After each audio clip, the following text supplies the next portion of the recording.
Today we are going to start new chapter in accounting for partnership, that is chapter number 4, change in profit sharing ratio among the existing partners। जैसे chapter के नाम से ही clear है कि profit sharing ratio change हो रही है among the existing partners. जो कंपनी के पार्टनर्स हैं उन्होंने आपस में अपनी प्रॉफिट शेयरिंग रेशो को चेंज कर लिया। अब हमने इसमें पढ़ना है कि प्रॉफिट शेयरिंग रेशो चेंज करने की वजह से किस पार्टनर को कितना फ़ायदा या कितना नुकसान हुआ, किसको कितना सेक्रीफाइस या कितना गेन हुआ।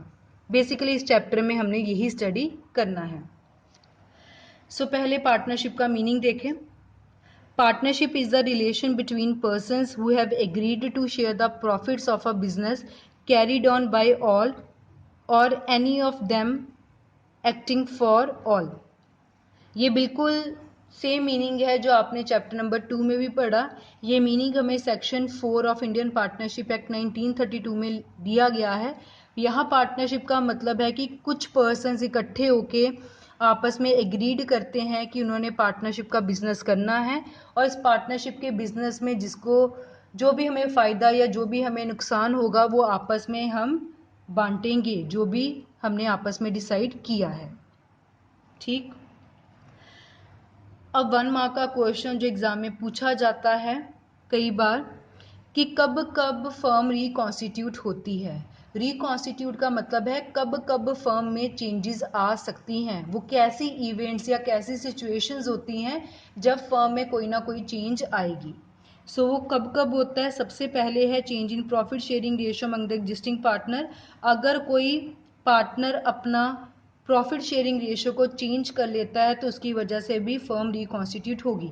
रिकॉन्स्टिट्यूट का सिंपल मीनिंग आप देखिए कि कंपनी का पुराना एग्रीमेंट खत्म हो जाएगा और जो उन्होंने न्यू चेंजेस लाई हैं, न्यू चेंजेस के बाद जो न्यू एग्रीमेंट बनेगा वो वैलिड हो जाएगा।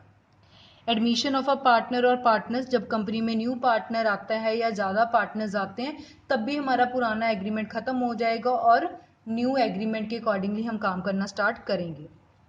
रिटायरमेंट ऑफ अ पार्टनर, जब कोई पार्टनर कंपनी से रिटायर हो जाता है तब भी हमारा पुराना एग्रीमेंट ख़त्म हो जाएगा और न्यू एग्रीमेंट जो है एग्जिस्टेंस में आ जाएगा। डेथ ऑफ अ पार्टनर, अगर किसी पार्टनर की अनफॉर्चुनेट डेथ हो जाती है तब भी हमारा पुराना पार्टनरशिप का जो एग्रीमेंट था वो ख़त्म हो जाएगा और न्यू हमें क्रिएट करना पड़ेगा। अमलगमेशन ऑफ 2 और मोर पार्टनरशिप फर्म्स, जब 2 या 2 से ज़्यादा कंपनीज आपस में कंबाइन हो जाए और वो कंबाइन होकर बिजनेस करना स्टार्ट करें तब भी आपको एक न्यू एग्रीमेंट बनाना पड़ेगा जिसके अकॉर्डिंगली वो फर्म्स चलेंगी। जैसे आपके पास 2 फर्म्स है ए और बी। पहले ए और बी सेपरेट सेपरेट अपना पार्टनरशिप का काम कर रही थी। अब इन्होंने सोचा कि हम इकट्ठे होके अपनी एक सेपरेट पार्टनरशिप फर्म बनाते हैं। ठीक है, तो जो उन्होंने न्यू फर्म बनानी है इकट्ठे होकर तो उनका न्यू एग्रीमेंट भी होना चाहिए, तो उसके अकॉर्डिंगली वो काम करेंगे। ये आपके पास 5 सिचुएशंस हैं जिसके अकॉर्डिंगली फर्म में रिकॉन्स्टिट्यूशन होता है, मतलब फर्म में कोई ना कोई चेंजेस ज़रूर आएंगी और उसकी वजह से पुराना एग्रीमेंट ख़त्म और न्यू एग्रीमेंट वर्किंग में आ जाएगा। It is important from the examination point of view, it may be asked in 1 mark question. Then it is adjustment for change in profit sharing ratio. इस चैप्टर में हमने क्या पढ़ना है, बेसिकली हमारे पास ये 5 पॉइंट है जो इस चैप्टर में हमने स्टडी करने हैं। सबसे पहले हम सीखेंगे determination of sacrificing and gaining ratio, कैसे सेक्रीफाइसिंग और गेनिंग रेशो कैलकुलेट की जाती है। फिर हम सीखेंगे काउंटिंग ऑफ गुडविल, गुडविल की कैसे काउंटिंग की जाती है। Then accounting of reserves, accumulated profit and losses, कैसे प्रॉफिट लॉस को हम आपस में बांटते हैं उसकी अकाउंटिंग करते हैं। Revaluation of assets and reassessment of liabilities, कैसे एसेट्स और लाइबिलिटीज की दोबारा रिवाइज्ड वैल्यू कैलकुलेट की जाती है। एंड लास्ट में है adjustment of capital. But adjustment of capital वाला टॉपिक इस साल सिलेबस में नहीं है according to the CBSE guidelines. 5th point हम कवर नहीं करेंगे। हमने बेसिकली इस चैप्टर में ये पहले 4 पॉइंट ही स्टडी करने हैं। आज इस वीडियो में हम पहला पॉइंट सीखेंगे, that is determination of sacrificing ratio and gaining ratio. First topic हम इस चैप्टर का डिस्कस करने लगे हैं, determination of sacrificing ratio and gaining ratio. सबसे पहले सैक्रिफाइसिंग रेशो का क्या मतलब होता है? So let us discuss. Sacrificing ratio is the ratio in which one or more partners of a firm forego, that is sacrifice their profit share in the favor of one or more partners of the firm. कई बार जो partner होता है एक या एक से ज़्यादा, वो अपने प्रॉफिट का कुछ हिस्सा सेक्रीफाइस करते हैं फॉर दी अनदर पार्टनर। मतलब एक पार्टनर ने अपने प्रॉफिट का कुछ हिस्सा सेक्रीफाइस कर लिया और वो हिस्सा दूसरे को मिल जाएगा, तो इसको हम क्या बोलते हैं? Sacrificing ratio. और सेक्रीफाइसिंग रेशो का फॉर्मूला क्या होता है?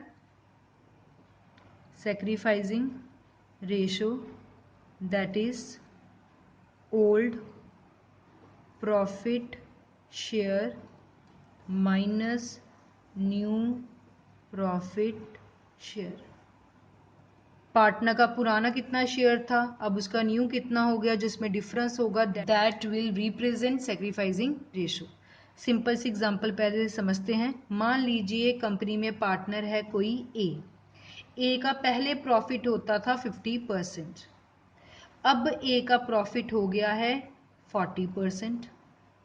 पहले 50 था, अब 40 हो गया, मतलब उसने कितना सेक्रीफाइस किया?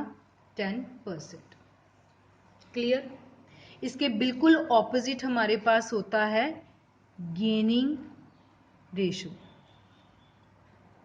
गेनिंग मतलब जिसको गेन हो रहा है, तो ये फॉर्मूला बिल्कुल रिवर्स हो जाता है। New profit share minus old profit share. ठीक है, इसको भी एग्जांपल से डिस्कस कर लेते हैं। मान लीजिए कि फर्म में कोई पार्टनर है बी, उसका अब शेयर हो गया है 60%, पहले इसका शेयर होता था 40%। सो पहले होता था 40, अब हो गया 60, मतलब उसको कितना गेन हो गया? 20%। सो जिसका प्रॉफिट कम हो रहा है वो सेक्रीफाइसिंग पार्टनर है, जिसका प्रॉफिट इंक्रीज हो रहा है मतलब वो गेनिंग पार्टनर है। ठीक है, सो ये आपका फर्स्ट टॉपिक है। इसको हमने बहुत सिंपल टर्म्स में समझा अभी परसेंटेज में। अब इसको हम कुछ प्रैक्टिकल न्यूमेरिकल एग्जांपल्स के साथ डिस्कस करते हैं। So let us discuss illustration number 1। Illustration number 1 is Amit and Sumit are partners in a firm sharing profits in the ratio of 2:1। Amit और सुमित दो पार्टनर्स हैं, उनकी रेशो आपको गिवन है 2:1। It was decided by them to share profits equally with effect from 1 April 2020। अब उन्होंने decide कर लिया कि 1 अप्रैल 2020 से हम अपने प्रॉफिट्स को इक्वली शेयर करेंगे। Calculate the sacrificing ratio and gaining ratio. आपको सेक्रीफाइसिंग और गेनिंग रेशो कैलकुलेट करने के लिए बोला गया है। इन क्वेश्चंस में क्या है कि आपको जितना अच्छा लिखना आएगा आपके लिए न्यूमेरिकल सॉल्व करना उतना ही इजी हो जाएगा। सो ध्यान से देखना है कि इसको कैसे लिखा जाता है। अमित सुमित, इनकी पुरानी रेशो आपको गिवन है 2:1। अब अमित और सुमित ने आपस में डिसाइड कर लिया है कि फ्यूचर में हमारी रेशो होगी इक्वली। इक्वल मतलब 1:1। सो पुरानी रेशो होगी 2/3 अमित की, 1/3 सुमित की। न्यू रेशो होगी 1/2 1/2। हमें बोला गया सेक्रीफाइसिंग और गेनिंग रेशो ढूंढो। हम बस एक ही फॉर्मूला लगाएंगे, वहीं से हमें सब कुछ पता लग जाएगा। सो सेक्रीफाइसिंग रेशो, इसका फॉर्मूला है old share minus new share. So पहले अमित का देखते हैं। अमित का पुराना शेयर कितना है? 2/3, यहां से ले लिया। उसका न्यू शेयर कितना है? 1/2। और 3 और 2 का एलसीएम कितना होता है? 6। नीचे डिनोमिनेटर हमने 6 बनाना है। सो अगर मैं 3 को 2 से मल्टीप्लाई करूं तो 6 बन जाएगा, जो नीचे वही ऊपर। और 2 को अगर मैं 3 से मल्टीप्लाई करूं 6 बन जाएगा, जो नीचे वही ऊपर। आ गया आपके पास 4 - 3, ये आ गया 1/6। सिमिलरली सुमित का अगर देखें, सुमित का ओल्ड शेयर है 1/3, न्यू शेयर है 1/2। सो अगेन 3 और 2 का एलसीएम 6 होता है। 3 को अगर मैं 2 से मल्टीप्लाई करूं, जो नीचे वही ऊपर, तो नीचे 6 बन जाएगा। 2 को अगर 3 से करूं तो 6 बन जाएगा, जो नीचे वही ऊपर। ये आ गया 2 माइनस 3/6, ये आ गया आपके पास -1/6। सो हमने सेक्रीफाइसिंग रेशो का फॉर्मूला इस्तेमाल किया, आपको क्वेश्चन में ओल्ड और न्यू रेशो गिवन थी और सॉल्व कर लिया। एक पार्टनर का पॉजिटिव आया, एक का नेगेटिव आया। जिसका पॉजिटिव आता है वो हमेशा सेक्रीफाइसिंग होता है, जिसका नेगेटिव आता है वो हमेशा गेनिंग होता है। सो आपको हमेशा ध्यान रखना है कि अगर आप सेक्रीफाइसिंग रेशो का फॉर्मूला इस्तेमाल कर रहे हैं और इसको यूज़ करने के बाद एक पार्टनर का या किसी भी पार्टनर का पॉजिटिव आ रहा है अगर फाइनल आंसर, तो उसको हम बोलेंगे कि वो सेक्रीफाइसिंग पार्टनर है, और अगर किसी पार्टनर का नेगेटिव में आ रहा है तो वो क्या हो जाएगा, गेनिंग पार्टनर। जैसे इस केस में अमित का पॉजिटिव आ रहा है तो वो सेक्रीफाइसिंग हो गया, सुमित का नेगेटिव आ रहा है तो वो गेनिंग हो गया। So this was about calculation of gaining and sacrificing ratio with introduction of change in profit sharing ratio and illustration.